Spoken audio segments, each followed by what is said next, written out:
Hello everyone, బెంగళూరుకి దగ్గరలో దేవనహల్లిలోని అమ్మాస్ బిర్యానీకి వెళ్ళాము. నైబర్ సజెస్ట్ చేస్తే బాగుంటుంది అని చెప్పి టేస్ట్ చేయడానికి వెళ్ళాము. సో మెనూ లిస్ట్ అయితే కొంచెం తక్కువే ఉంది, బట్ అందులో కూడా కొన్ని రెసిపీస్ లేవని చెప్పారు. బట్ అయినా సరే ఎలా ఉంటుందో చూద్దాం అనుకున్నాము. బట్ అంబియన్స్ మాత్రం చాలా బాగుంది. మేమే స్టార్టింగ్ మోస్ట్లీ 7:30 ఆ టైంకి వెళ్ళాము అనమాట. సో మేము వెళ్ళిన తర్వాత ఇంకా క్రౌడ్ పెరుగుతూ ఉన్నారు.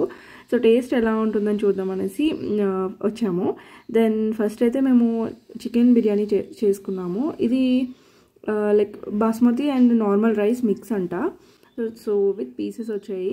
ఒకటైతే తీసుకున్నాం. ఫస్ట్ టేస్ట్ ఎలా ఉంటుందో తెలియదు కదా, అందుకు ఇంకా జాను అయితే చికెన్ ఎంజాయ్ చేస్తుంది. టేస్ట్ ఎలా ఉంటుందో, వాళ్ళు వడ్డించే విధానం అదంతా లైక్ మొత్తం ట్రెడిషనల్గా ఉందన్నమాట. టేస్ట్ వైజ్ కూడా చాలా చాలా బాగుంది. చెప్పాలని చెప్పట్లేదు కానీ అంటే పెట్టిన తర్వాత ఇంట్లో చేసుకునే ఫుడ్ ఎలా ఉంటుందో సేమ్ అలానే ఉంది.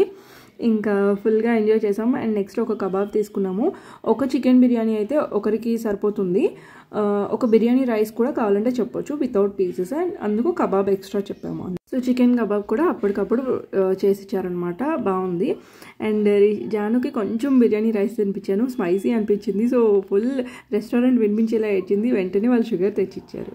సో ఓవరాల్గా మేము తిన్న దాంట్లో అయితే chicken biryani and biryani rice ఒకటి తీసుకున్నాము, అండ్ కబాబ్ ఒకటి తీసుకున్నాము. మూడు కూడా నాకు చాలా బాగా నచ్చాయి. అండ్ స్పైస్ లెవెల్స్ కూడా మీడియం ఉన్నాయి. అంబియన్స్ బాగుంది, వాళ్ళ సర్వింగ్ మెథడ్ బాగుంది. సో అంతా కూడా బాగుంది. ఫైనల్లీ అమ్మాస్ బిర్యానీ అయితే సూపర్. ఎవరైనా ఇటు సైడ్ నుంచి వెళ్తే వెళ్ళి టేస్ట్ చేయండి.